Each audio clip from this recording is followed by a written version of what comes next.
असदुद्दीन ओवैसी जी। मोहतरम चेयरमैन साहब, आपका बेहद शुक्रिया कि आपने मुझे सदर जमहूरिया के खुतबे पर बोलने का मौका दिया।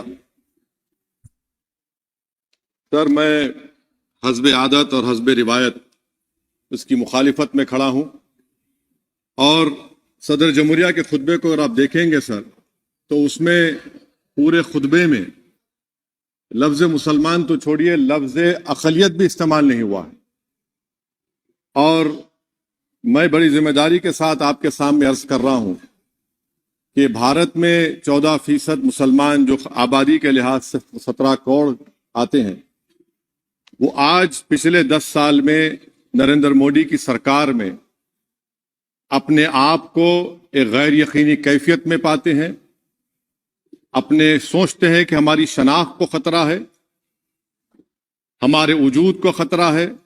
और मैं बड़ी जिम्मेदारी के साथ कह रहा हूं कि जज्बात में लाए बगैर कह रहा हूं कि आज 17 करोड़ मुसलमान अपने आप को ऐसा समझते हैं कि जिस जमाने में हिटलर के जमाने में यहूदी अपने आप को समझते थे। और उसकी मैं बताता हूं क्यों समझते हैं, बताता हूं आपको चंद मिनट में। सर, मिसाल के तौर पर आप देखिए खुतबे सदारत के हिस्से तहरीर का 32वां पैराग्राफ, 32 पैराग्राफ में ड्रॉप आउट रेट का जिक्र हुआ, स्कूलों में इंदराज यानी एनरोलमेंट का जिक्र हुआ, एससीज का नाम लिया गया, एसटीज का नाम लिया गया, ओबीसीज का नाम लिया गया, लफ्ज अक़लियत का नाम नहीं लिया गया, मुसलमान तो छोड़िए। और सबसे ज्यादा ड्रॉप आउट इस मुल्क में अगर स्कूलों में है तो मुसलमानों में है।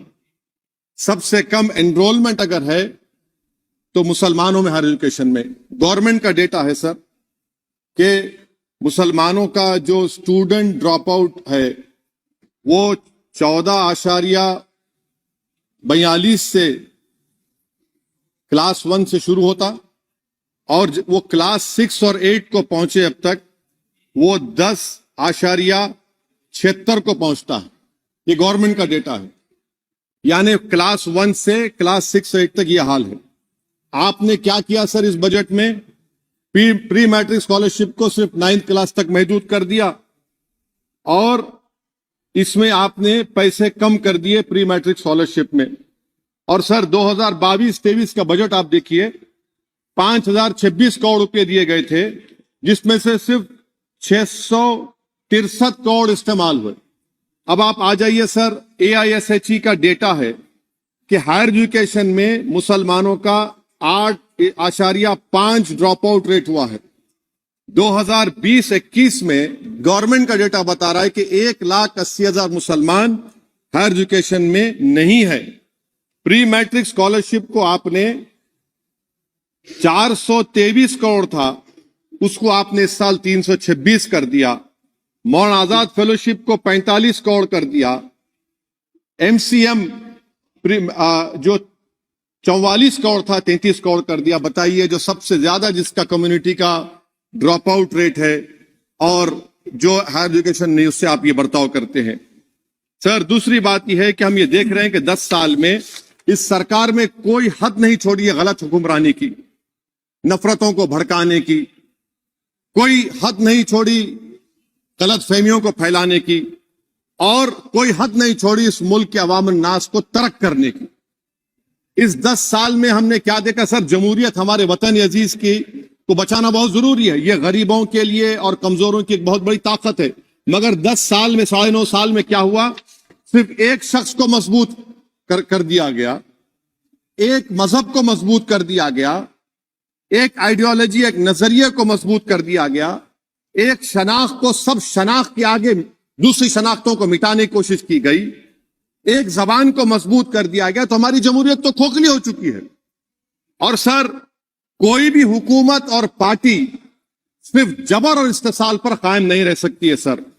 दूसरा पॉइंट सर जो मैं आपके सामने अर्ज करना चाह रहा हूं, CAA के कानून के ताल्लुक से मरकजी एक वजीर ने अखबार में बयान दिया कि हम 8 दिन में करने वाले हैं। आप 8 दिन में करेंगे, 8 दिन में एहतजाज शुरू होगा मुल्क के कोने कोने में। आप CAA को मजहब से खत्म कर दीजिए। मजहब से जोड़ेंगे तो आपका इरादा बुरा है। आप भारत की अक़लियतों को, भारत के मुसलमानों को, दलितों को आप परेशान करने का आपका इरादा है।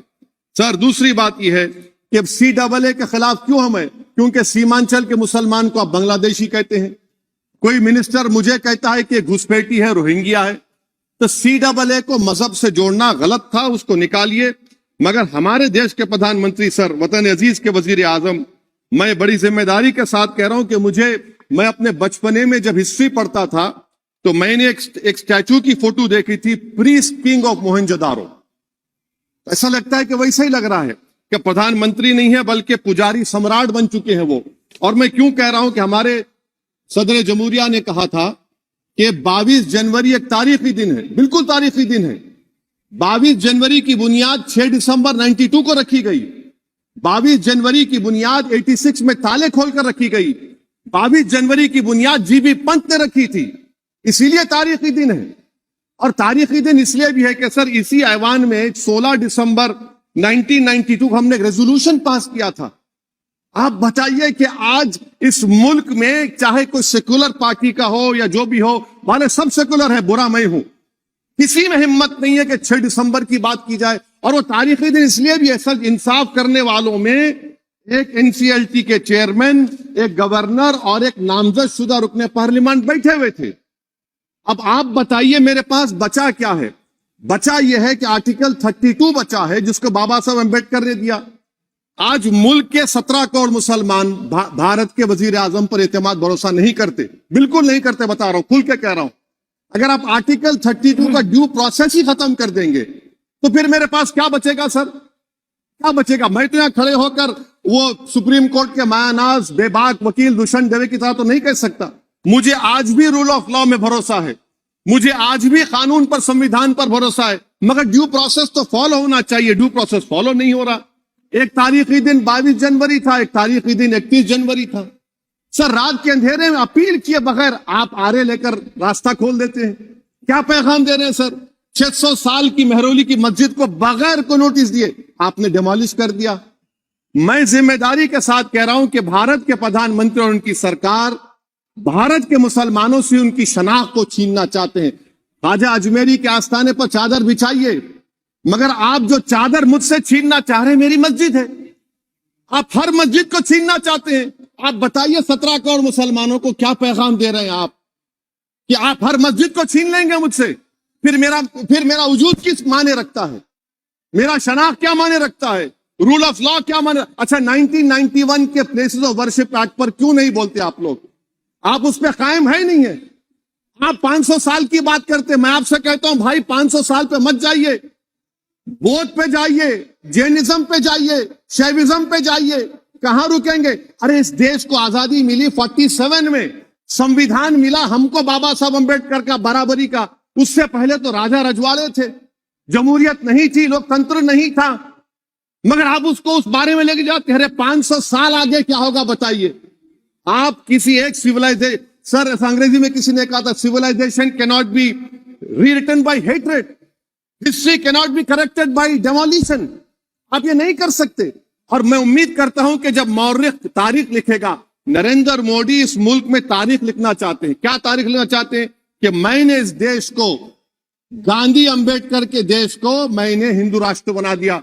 मैं उम्मीद करता हूं कि हमारे भारत के हमारे हिंदू भाई देश के प्रधानमंत्री की सोच को नाकाम करेंगे, उन पर है। अब देखते हैं क्या होता है। सर नेबरहुड फर्स्ट की पॉलिसी है। नेबरहुड फर्स्ट क्या हो रहा है सर? हम सोशल मीडिया के जरिए फॉरेन पॉलिसी चला रहे हैं। मालदीव छोटा मुल्क, वो हमको आंख दिखा रहा है, चीन की गोद में बैठ गया। हमारे लद्दाख में हमारे जो लोग जानवर को लेकर घास चराए जाते, वहां पर चीन की आर्मी आके रोक रही। बताइए, बांग्लादेश चीन की गोद में बैठा हुआ है। आप गैलेंट्री अवार्ड दे रहे हैं, क्यों दे रहे हैं? कि चीन बैठा हुआ है। तो आपका बफर जोन गया कहां भाई साहब? आपका बफर जोन तो कहां गया नहीं मालूम, गायब हो गया बफर जोन।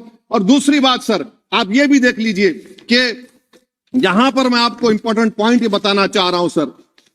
ये हम बोलते हैं India middle east economic corridor, कितना पैसा है बताइए? वो नहीं बताया जाता।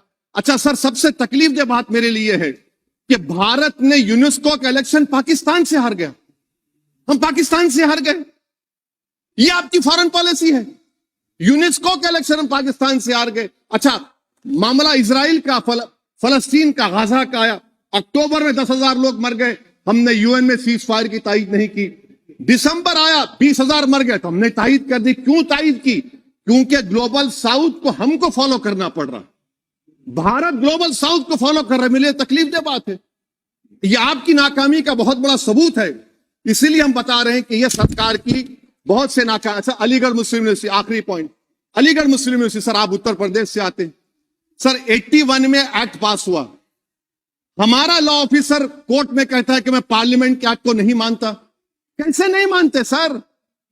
क्या नरेंद्र मोदी ने पार्लियामेंट को नॉमिनेट किया या पार्लियामेंट ने नरेंद्र मोदी को प्रधानमंत्री बनाया? बताइए। 81 के एक्ट को नहीं मानते। सर 2 ही तो सेंट्रल यूनिवर्सिटी है मुसलमानों के। 1,80,000 आप ही के सरकार के दौर में मुसलमान हायर एजुकेशन निकल गए। आप अलीगढ़ मुस्लिम से छीनना चाह रहे हैं। Theory of separation of powers में एग्जीक्यूटिव हमको डिक्टेट करेगा। मेरी आवाज तो पार्लियामेंट है, अब मेरी आवाज के खिलाफ एग्जीक्यूटिव सुप्रीम कोर्ट में बोलता है। अलीगढ़ मुस्लिम यूनिवर्सिटी से इतनी नफरत क्यों है आपको? वहां पर तो हिंदू भाई भी पढ़ते हैं। सर ये अलीगढ़ मुस्लिम यूनिवर्सिटी का मामला है सर। तो मैं आपसे इस बात पर, इस शेर पर अपनी बात को खत्म कर रहा हूं सर। आप भी उर्दू दां हैं जी। मसीहाओं को जब भी आवाज दी है, अहमद फराज का शेर है जी जी, मसीहाओं को जब भी आवाज दी है पलटकर आ गए हर बार कातिल। मसीहाओं को जब भी आवाज दी है पलटकर आ गए हर बार कातिल। वहां क्या दाद खाही क्या गवाही, वहां क्या दाद खाही क्या गवाही, जहां हो मुंसिफों के यार कातिल। सर मैं फिर से हुकूमत से मुतालबा करता हूं कि अल्पसंख्यक समाज के बजट के स्कॉलरशिप को आप डिमांड ड्रिवन करिए। भारत के प्रधानमंत्री प्रधान सेवक रहिए। आप कोई प्रीस किंग मत बन जाइए।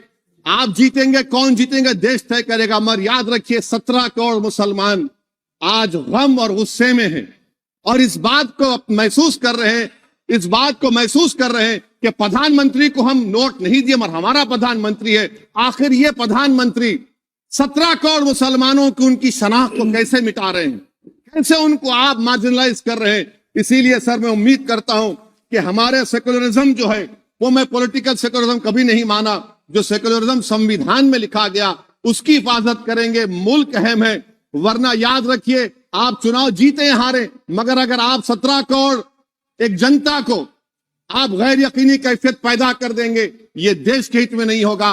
बल्कि हम तो उम्मीद कर रहे हैं कि ड्यू प्रोसेस अदालत फॉलो करेगी। अदालत अगर एक तरफा फैसले करेगी तो गलत होगा। सर बहुत बहुत शुक्रिया।